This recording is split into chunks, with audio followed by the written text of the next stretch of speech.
So you know that guy that you've fallen in love with. Everything seems completely perfect. He has a couple of kids, but that's fine. Everything seems to be under control until the day when you find out that it's a complete shit show. I'm Coach Naja Hall, and today we're going to talk about that shit show and how to manage the one that is in your life.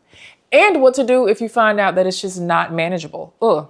Love can bring about many wondrous things in our experience. I mean, it's something that a lot of us really pursue. So when you find yourself in the thick of things, you feel hopeful, you feel excited, you feel even a little anxious. You know that little butterfly feeling? Well, that can quickly come crashing down when you find out that your partner has no boundaries with the person that they have children with. And what does that look like exactly? I get a lot of messages from stepmoms, and one of the key complaints is, my partner is so afraid the child's other parent will drag them into court so they don't put their foot down. The other parent gets to make rules in your home. The other parent calls all the shots. The other parent triangulates the child. You try to convince your partner to take them to court. Put your foot down. Tell them that you're not doing this. And it just never seems to work. And instead, what happens is your partner starts to kind of turn the tables on you. Instead of being your ally, they try to get you to calm down. You are gaslit into thinking that you're the problem because their system of dysfunction seemed to work well for everyone, when in fact, it was just that your partner is afraid of their other parent. And especially when we're talking in the masculine sense, when you put it to a guy, a father, oh, you're just afraid of your child's mother. Men hate that. Patriarchy has led them to believe that they're truly in control. But then they also fall prey to the court system, which is also built on patriarchy. I don't know how any of that confusing stuff works. But what happens when they feel threatened by you? They feel like that you should submit. They make you feel like you're the bad guy because they have not chosen, or they don't know how to stand up for themselves. And so if you find yourself, if any of this that I'm saying rings true, or you're like looking over at your partner right now, you might want to go get them, because I'm going to give them and you some tips on how to deal with the cycle of dysfunction and a controlling co-parent, and how to get them out of your house and your relationship.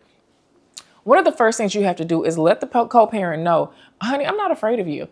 Do what you're going to do, because if your co-parenting relationship is so fickle that if you decide to think for yourself, or you decide to say no, or you disagree with something, and the payback is hell, and the payback is literally thwarting the kids, is literally keeping the kids away from you, limiting phone calls, telling the kids awful things about you, then you don't have a co-parent. You have, as my friend Bill Gobin put it, you have a counter parent. You have somebody that no matter what good you try to do, even if it's for the betterment of the kid, they're going to go against it. And so guys, if you're watching this, and moms too that are alienated parents that are watching this, if this sounds like what happens when you disagree, you need to first come to the place of acceptance. Honey, you don't have a co-parent. You're not co-anything. Co suggests that we're working together.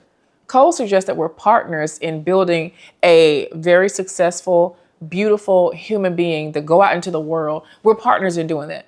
You have a counter parent who will spite you and even their own child just to get their point across, just so they can control. So that's the first thing. You don't have a co-parent. There's nothing co about what's happening. You are not a failure because this person refuses to work with you. Your child, I feel bad for kids that have these conflicted situations and they're caught in the middle. But when you get off your pity party and hop off that pity horse and say, okay, this is my child's experience at their other home. What am I going to do to be the strong source in this home? What am I going to do to teach my child how to fend for themselves if they're with their, a lot of us call the high conflict co-parents narcissists. What do I do? How can you show your child to fend for themselves, to stand up for themselves, how to ward off the narcissistic attacks, how to not be gaslit by their parent, the very person that's teaching them what love, trust, and having a soul connection looks like? Yeah, I do believe, no matter what you believe, I think kids are kind of connected us to the soul. So if you're a mom and you hate your baby daddy, you're kind of telling your kids you hate the other part of them. Children know this and they internalize this. I'm sure there's some pseudo-psychological term for that, but if I'm going from a spiritual sense, then that's just what it is. So if that's your child experience, Grovel if you must, grieve if you must, and then get up off of your horse. And this is where you have the opportunity to talk to your kid until you are blue in the face. You talk to your child, you teach them, you get them in therapy. And I know if you have a child who has a parent that is high conflict, that child is going to do everything because they seem to make their children their partners. They make their kids their little repositories. So the child is going to first ask, is like, did mom say it's okay for me to talk to this person, or did daddy say it's okay? You have a thick wall to penetrate, but if you do not do it, that means the longer you don't penetrate that wall and start to engage in the battlefield for your child's mind, then the other parent gets to consume them and take over. And then you won't be able to tell when your kid ends and their parent begins. And it's this kind of sick enmeshment that happens. Yeah, we see these kids not really thrive. They struggle to launch. They're not super independent. The parent is creating like a little caretaker almost. Maybe they're not an old elderly person that your counselor parent, but this child has become their emotional crutch, their caretaker. And it's a very common thing. So if you don't teach your kid, if you are not adamant about teaching your child how to ward that off, then just understand that, yeah, you probably do need to have feelings of guilt later on because you have not tried. And I know it is not easy, because how do you get through to an alienated child, your own little sweet baby that's been turned into this being that is taught to defy you, disrespect you, to not trust you, and to think that you really don't love them? It's a common tactic in brainwashing. It's Stockholm Syndrome, because they probably have a parent in their other home that's telling them, I'm your primary parent. I'm the most important. We're all each other has. We don't keep secrets from over here at this house, but when you go over there, you need to tell me everything. The child, instead of being rewarded with love, unconditional love, your counter parent shows your child love based on conditions. And this is what leads a lot of us into being in relationships with narcissists and people with very dark personalities, because this is kind of what we were taught. This is how we were taught to receive love. This person manipulates me. This person controls me. This is very familiar. So I said all that to say, get your kid out, dig your kid out of the trenches, even a conversation. And I'm not saying talk bad about the other parent, but even a small conversation will help. Letting them know that you see everything, and if you do have feelings of guilt, in order to help you fight your feelings of guilt, I see why you're guilty, because you escaped. You got out of the toxicity, and it was difficult for you to do it. And so you feel like, man, I left my child over there. I know their other parent is sick. I know that they're manipulative. I know that they're unwell. I know that they're teaching their child that the other half of them is bad. Because if you alienate your child from one parent, then you're kind of teaching your kid that a piece of themselves is bad. Just saying, this is what happens. So once you get past the knowledge of this, how do you teach your child to fight? If you're not going to pursue full custody, how do you teach your child to fight? You do it by simply talking. And they're going to clam up. They're going to cry. They may not seem like they're listening, but they hear everything that you're saying. They're internalizing all of your words, just like they're over there internalizing the other parent's words. So now what happens is when the other parent is spewing, daddy doesn't love you. Daddy is over taking care of his other family. I'm your main parent. They have you over here. They have these words in their mind that are resonating. They can even learn to drown out this toxic, unhealthy parent. They have you to say, but I do love you. I don't care what anybody says. Let me show you how I show love. Love is patient. Love is kind. Love and endures. Love does not make you turn against your other parent. Like, these are things you have to drill in your young person's head. Is any of this sinking in? I hope you guys are taking notes. I should have told you to take out a pen and paper before, but you can always rewind the video. As a matter of fact, run these numbers up. So another thing that you can do, if you are a person that is with someone that is unwilling to set boundaries, and you've even grabbed them to come and watch this video with you, you guys do need to see a professional. You can make it through on your own, but it's going to be a struggle because there's a lot of pain. There's a lot of feelings involved here. So it will be a bit of a struggle just to get to your end goal, which is peace and tranquility in your home, and not necessarily relying on the other person to have a day off, to find a boyfriend or a girlfriend, to go and get a life, because it's a seesaw. It's up and down. Like, it's never gonna happen. If this person is committed to chaos, then just understand, as long as they have an inroads in your life, then it's always gonna hit you. When it tornadoes for them, it's gonna rain for you too, until you bring a stop to it, until you're no longer accessible, until you're not responding anymore, until you have court documents to say, hey, we can't talk. Like, unless something like that is in place, just understand that that's going to happen. And understand, when the minute you set boundaries, you're going to see that it was never going to be cohesive anyway. And your child is watching all this. Your children, while you think maybe you're being a martyr and you're doing what's best for your kids, you're really doing what's best for yourself. You're really not willing to go and fight you in a situation with human beings that you created, for human beings that you created. And you're using the excuse of, oh, courts don't favor dads, or I don't have any money, or and I get it. Some people are suffering some serious mental health effects because of alienation and dealing with a narcissistic parent, especially narcissistic mothers who have used the court system and their children and weaponized them against the father to take all of your power away. It starts here in the mind first. I said all that to say, before you're pursuing couples counseling or relationship or even blended family counseling, I'm a coach. I work with people in step families on all sides. What I see, and I'm talking to the guys here, masculine, even people that identify as male. One thing that I see with a lot of heteronormative men is you guys will typically have a woman, a romantic relationship. That'll be your first experience on somebody's couch, on somebody's coaching session, counseling, therapy session.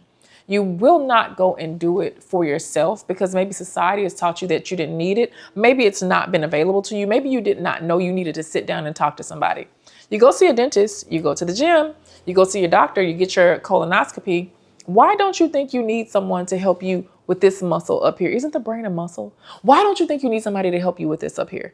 You absolutely do.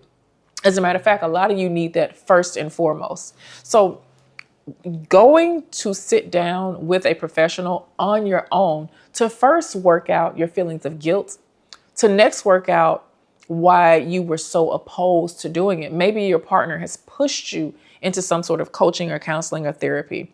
And this is where you get to unearth your fears. This is where you find out that the reason that you don't have boundaries is because your mother also did not allow you to have boundaries. Or you were so scared that your dad was going to leave that you couldn't tell him no. This is where you start unearthing all of your childhood trauma. And this helps you to make connections in how you've become as an adult. And then you get to go home and explain these things to your partner. So maybe she's a little bit more patient with you. Now, let me talk to your partner for a second. Honey, if he, your heteronormative guy, absolutely refuses to go and sit alone, solo, if every time you say, hey, I think you should go see someone, because it's supporting so many unhealthy tropes that men have to be alone and men have to rely on themselves and their own devices. Everybody has a counsel. King Henry VIII who was it that had the table of wise men? Oh shit, the Knights of the Round Table. Like, everybody we hear has a counsel. The president has a counsel. Every powerful person, and you are a powerful person because you're leading a family, has some sort of counsel. So if you don't have someone that you trust on your counsel, and I'll tell any woman this, if a guy doesn't have a counsel, honey, who's he answering to? Himself?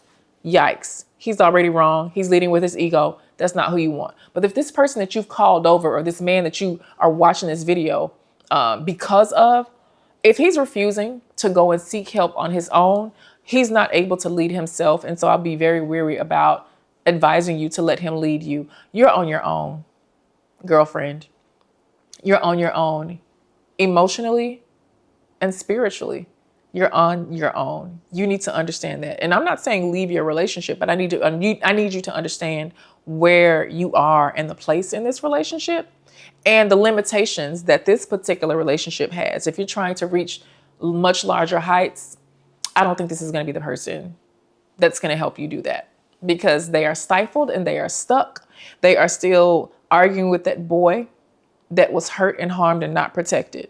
And they have not learned how to protect you because they're so sad and guilty that they did not learn to protect their own inner child. That's not your person. If you want to be stifled, stay with him. Don't do that. So the next step, let's just say he's not willing to go to counseling on his own, but he's like, okay, fine. I will go sit and talk to the stupid life coach or the stupid therapist. I'll go. But if they say something wrong, if they seem like they're taking your side, I'm going to leave. If you're a person who you're saying, we need to go to couples counseling because I disagree with how you don't set boundaries with your children's mother or your kids. If they're refusing to go for a problem that they've created in your life, once again, what am I going to say? This is not the situation that is going to allow you to thrive. I'm not telling you to leave them, but I'm just telling you there's limitations. Okay? Y'all got that? So you get in this counseling session, they're begrudgingly there. And this is not for the guys that are happy to be there and want to start to work out this issue and that love you so much and love themselves and their kids so much that they want to do the work to see things in a different perspective. They understand that maybe their perspective is skewed from pain or fear or inconsistency or whatever. I'm not talking about them. They're pretty good. They're starting the process of doing the work. I'm talking to one that's sitting there with his hands crossed and his eyes rolled and his chest out, and he does not respect the person that is leading your session. He doesn't respect himself, his children's mother, you, his kid. He doesn't respect is not really something that's a high priority for him. Also, he is not respecting the time and effort and the energy that you are putting forth in order to be in this relationship, because it's costing you, right? It's costing you your mental health and your energy, and you're feeling anxiety, aren't you? You're even getting a little bit sad, and you've probably used the D word, depression, to some of your friends. Your relationship can really lead you to that, but it's really the person that you're with who has not built a very strong boundary around your relationship because they are afraid. But then they're also afraid to go and do the work. It's going to be a never-ending cycle.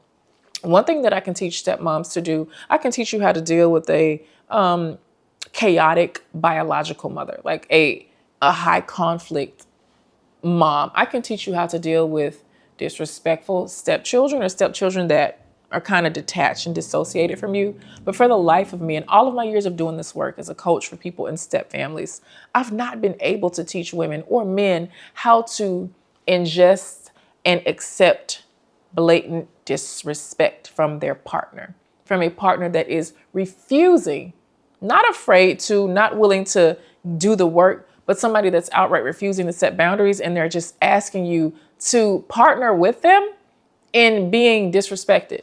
Oh, she called us dumb. Oh, let's get over it. We know we're not dumb. She's just miserable. No, how about you put some things in place? Well, we can't control a high conflict person's words because they just jibber jabber all over the place, all under this post, probably all over your social media, that, like whatever. But if they're trying to get you to accept crap that makes you feel awful, is this the relationship for you? Is this where you want to be? I don't think so. I do not recommend that you stay in a situation like that. Again, I'm not telling you to leave your relationship or break up. I'm just saying this relationship has some limitations. You got it.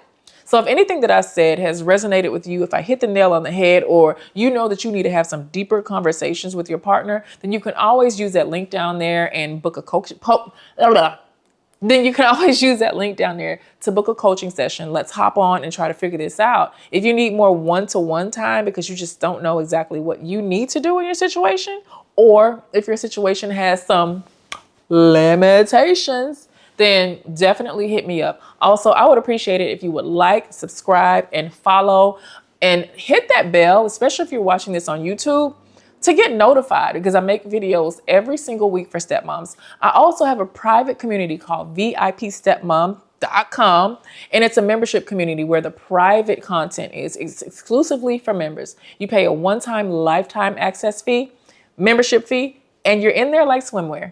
Also, if you're especially new here, my podcast, I Know I'm Crazy with Naja Hall, is everywhere your favorite podcasts are streamed. Again, don't forget to follow.